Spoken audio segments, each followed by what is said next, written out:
সুন্দরা কাণ্ড। কুবেরের কর্তৃক বিভীষণকে রামের শরণ লইতে উপদেশ। অষ্টম ভাগ। সেই যবে না শুনিল তাহার বচন, হুঙ্কারে কইলা তারে তাহারা নিধন। তুমিও রাবণ বধে করো আয়োজন, না হইবে কোনো মতে অধর্ম ভাজন। তাই পুনঃ হবে তে রাম উপকার, জন্মিবে রামের প্রতি সংসারের সার।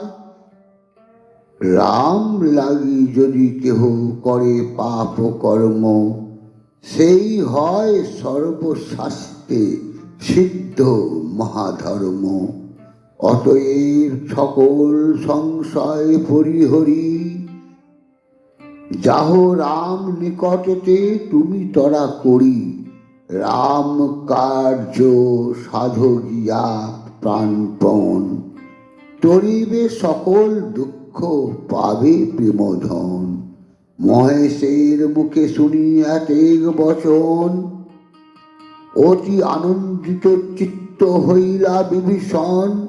অশ্রু জলে পরিপূর্ণ হইল নয়ন, গদ গদ ভাবেতে করেন নিবেদন। প্রভু অনুভব দৃষ্টি বলেতে তোমার, সকল সংশয় নষ্ট হইল আমার। জানিতেছি কৃতার্থ, যে করিলে আমার আজ্ঞা দাও যাই, এবে রামে দেখিবারে। এত কহি মহেশের অনুজ্ঞা লইয়া, প্রদক্ষিণ কইল তারে ভক্তি করিয়া। পুনঃ পুনঃ প্রণাম করেন পঞ্চাননে, সুন্দরা কাণ্ডের গীত কবিবর ভনে। বিভীষণের সহিত রামচন্দ্রের মিত্রতাও বিভীষণের অভিষেক। এই রূপে প্রণাম করিয়া পঞ্চাননে, পরে প্রণমিলা শিবা আর বৈষ্ণবনে।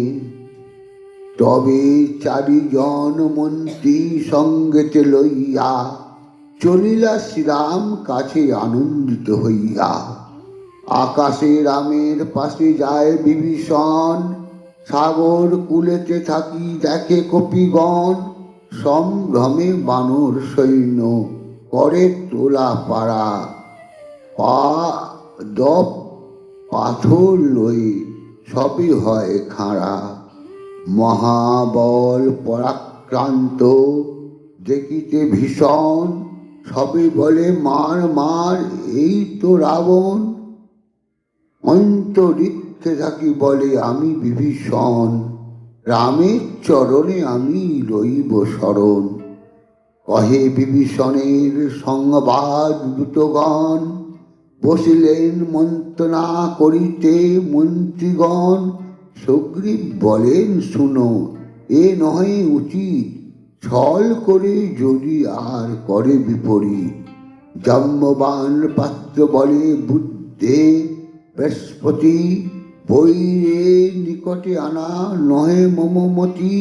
হেন কালে কহে আসি বীর হনুমান, এই বিভীষণ মোরে দিলা প্রাণদান।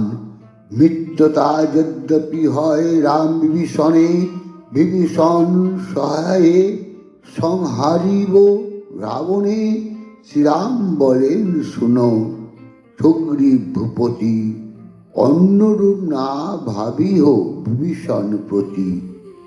আপনার দোষ মিত্র না দেখো আপনি, তোমাতেই মিত্রতার সাক্ষী আমি জানি। কাতর হইয়া যেবা লইল শরণ, পরলোক নষ্ট যদি না করে পালন। পুরাণের কথা কহি কর অবধান, শিবী নামে রাজা ছিল ধর্ম অধিষ্ঠান। পলায় কপট পক্ষী ছাঁচানের ডরে তাসেতে পড়িল শিবি নিপতির করে। যত্ন করি নরপতি হুগু পক্ষী রাখে, পাচিরে চান পক্ষী নিপতিরে ডাকে। আপনার ভক্ষ আমি করিব আহার, হেন ভক্ষ রাখো রাজা নহে ব্যবহার। জয় জয় শ্রীরাম।